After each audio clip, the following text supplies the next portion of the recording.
I hated every second of my time spent as a student. It all started back in preschool on my very first day when my mommy tried to drop me off for class, and I cried and I screamed and I refused to let go of her leg for over an hour. And it never got better. People told me that it would. They said that I'd get used to it.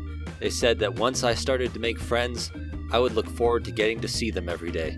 That I just needed to give it time. They lied. It never got any better. I hated all 12 plus years of my time in school. And making friends didn't help at all. When I was a young kid, I was actually pretty popular. I was easy to get along with, people thought I was funny, and I played rep hockey, which in the small town that I lived in was the key to everything. You weren't getting fucked if you weren't shooting pucks, or in my case stopping them. Although unfortunately I was too young to be getting in on any of that. Regardless, the point is that having friends didn't make school any better. It was still just torturous hell. You were just sitting in a small, dark room all day, constantly fighting the urge to break rules and have fun, trying your best to focus on the arbitrary tasks that were constantly laid out in front of you that were either too difficult, too easy, or just so boring that even though you wanted to do your best and be a good kid and do the goddamn questions, you just couldn't bring yourself to pay attention because it sucked. That's what school was to me. That's how I spent a majority of my time as a child, and I'm very bitter about it. It never improved. Middle school wasn't any better. I moved to the big city just in time for grade 6 and subsequently lost all the cool guy points that I had garnered in grade school. And on top of that, now I had to deal with all the minorities who were running around who did not adhere to Western standards of behavior. I remember that they made the French teacher cry on multiple occasions. Respect, decency, authority, manners.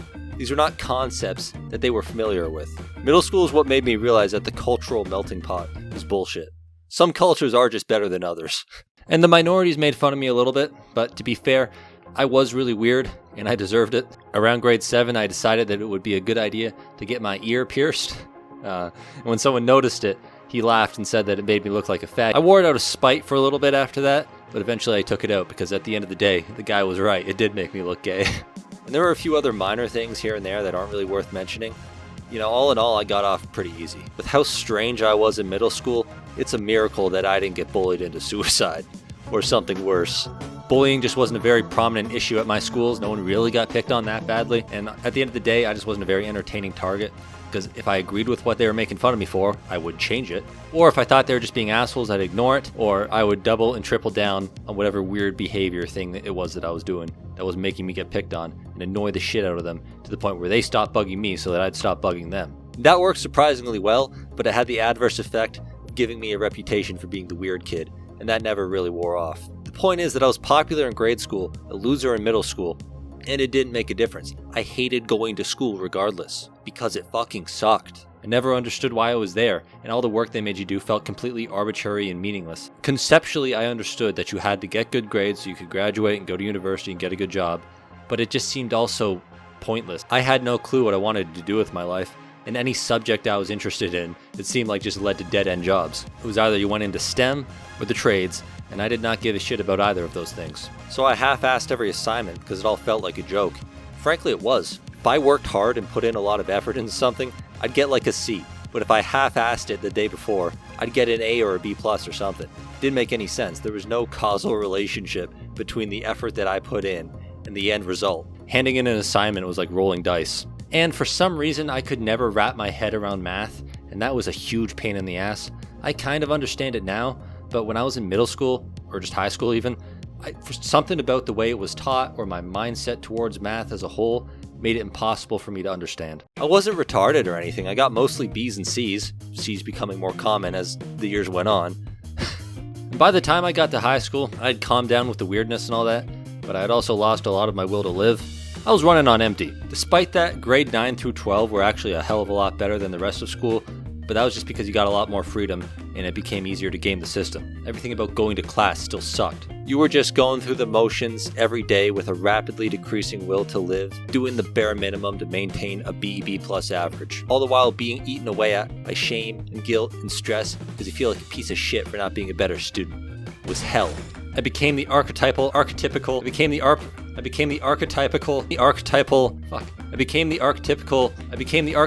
class clown whose name everyone knew, but who had no real friends, and I'd come home after school every day and sit in a dark room and ponder. I used to literally sit in our boiler room with the lights off and just stare at a wall for like an hour or two. Real serial killer type shit. Then I graduated right at the beginning of COVID, dropped out of university a few times, and here I am. 21 years old with a wasted adolescence, no degree, no money, no bitches. What's a boy to do? That was my school experience, but what about the future? I sure as hell don't want to subject my future children to that abomination of an education that we call the school system. But at the same time, you don't want to risk turning them into a freak by homeschooling them and not letting them socialize with other kids. You gotta form some sort of a middle ground where your kids have opportunities to socialize with other people, but where they also don't have to suffer through 12 years of hellish torture. Sports are a must. I consider myself to be a fairly confident person, and I attribute that almost entirely to the fact that I played a lot of competitive sports when I was a child. Being on close-knit teams that were playing at a fairly high level and all had a common goal and learning how to work together. If I hadn't had that experience, I imagine that I'd have turned into a total freak. I'm like this now. Imagine what I'd be like if I hadn't been properly socialized. So put your kids in competitive sports from a young age, because I cannot overstate how important that is. As far as their education goes, I'd have to think about it a lot more, but I think a good system would look something like this. From a young age, you want to make learning fun. Alright, you don't want homework to be a chore or a punishment or something that they have to begrudgingly do to get to the fun. You want it to be the fun itself. They should be wanting to do it in their spare time, because playing with words and numbers is how they get their enjoyment. Keep them away from TV, the internet, video games, porn for as long as you can, because you want their reward systems to get hooked on numbers and letters. English and math, not brain rot. Why English and math? Because every subject that you are inefficiently force-fed throughout your time in school is just a derivative of one of those two things. Social studies, geography, history, it's all just reading and writing. And real science is just advanced math. If you can get them hooked on English and math from a young age, then you're sending them down a fantastic path. Read to them, get them to write you stories, give them science textbooks and shit, number games, but don't give them an alternative, because any 2, 3, 4, 5-year-old is going to pick cartoons over reading a book. But if you don't give them that alternative and you just say, hey, here's math and English, then they have to learn how to derive fun from those two things. Reading is fun, but it's an acquired taste. Cartoons are easy. You need to make your kid learn to love reading. Same thing with math and science. As they get older, you won't really need to structure their learning in regards to the humanities all that much, because if they like it and they like reading about it, they're going to learn it. But math is a different story. It's very rigid, and there's a lot that you have to learn if you want to advance. You want to keep it as simple, fun, and intuitive as you can for as long as possible, but eventually, I think you're going to want to hire a tutor and have them do a lot of the heavy lifting. An independent one, too. Don't go to some company. The best math teacher I ever had was an older woman who lived in the woods and definitely did drugs. Anyway, back to public school hell in my wasted adolescence. When I was in grade school, everyone would play a game where the girls would chase the boys and try and kiss them, and the boys would run away from the girls as if their life depended on avoiding the touch of a woman. For some reason, I never got to play this game, but one of my friends did, and I remember telling him that if he stopped running and let himself get caught, then the girls would kiss him, and that was a good thing. And he looked at me like I was a freak. People would try to punch each other in the balls all day, every day. It was a game that nobody enjoyed playing, but that everyone did. I remember a girl dared me to say fuck in front of a teacher one time, and because I'd never heard that word before, I thought it was just gibberish. And so I went up to a teacher and said fuck, and I got in trouble, and I've hated that bitch ever since. I did a bunch of weird shit in middle school. I mean, the earring, as I mentioned earlier, and the long hair made sense when I played rep hockey. But if you're not a rep hockey player and you have long hair, you just look like a fag. I really tripled down on being the class clown around this time, and my sense of humor, what I thought was funny, was acting really gay and sexually assaulting people. And so I did that a lot. I used to go to the bathrooms in between periods and jerk off. I had a problem. By high school, I calmed down a little bit and lost most of my will to live. But despite listening to a lot of Blink-182 and Linkin Park, I never actually went emo.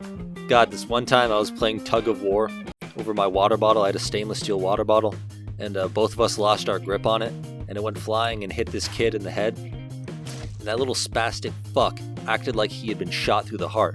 He was laying on the ground, rolling around, moaning and screaming and shit. Good lord. It was an empty water bottle, and it was light. It's not like it hurt. The dude was just being an asshole about it. Although he did have mental problems, which I think might have actually been the reason why I freaked him out so much. I had sympathy for like a minute or two, because I knew the kid was weird, but after that, it was like, get the fuck, what are you doing? Get up. The school that I went to had 2 floors, and there were a bunch of staircases, and so during lunchtime, I would sit under the staircases, and when I heard people come down, I would moan. Oh, yes, I just Daddy. moaned real sexually. I held my politics class hostage one time by threatening to say the N-word to try and prove a point about something. But I didn't want to get sent to the office, and so I pussied out. That's one of my biggest regrets. If I were to be sent back in time to high school, knowing what I know now, I would have said so many racial slurs. I wrote a poem about 9/11 to the tune of 'Twas the Night Before Christmas, and I presented that in front of the class, and that was fun. I've always been very good at public speaking too, so I always enjoyed presentations because I saw them as free marks. But some people were terrible at it, and watching that was funny. Sitting in the audience watching some person struggle through something that you know they've been preparing for weeks and also dreading. Meanwhile, you whipped up your whole thing the night before it was due and delivered it without breaking a sweat. It was always the preppy, gifted kids who didn't like me very much who were terrible at it, and I enjoyed watching them suffer. But these are just small pleasures, and they didn't make up for the rest of school, because the rest of school was hell. Even if I was having a good time, I was still miserable. I hated every minute of it, truly, deeply, passionately in my heart. Frankly, I'm amazed that I never dropped out or shot up the school. It was just sheer willpower and a fear of disappointing my mommy that got me through. But by the time I got to grade 12, that was running out fast, and I had nothing left in the tank for COVID-fueled e-learning at university. The point is that school was hell, awful, the worst years of my life, and I wake up every morning thanking God that it's all over.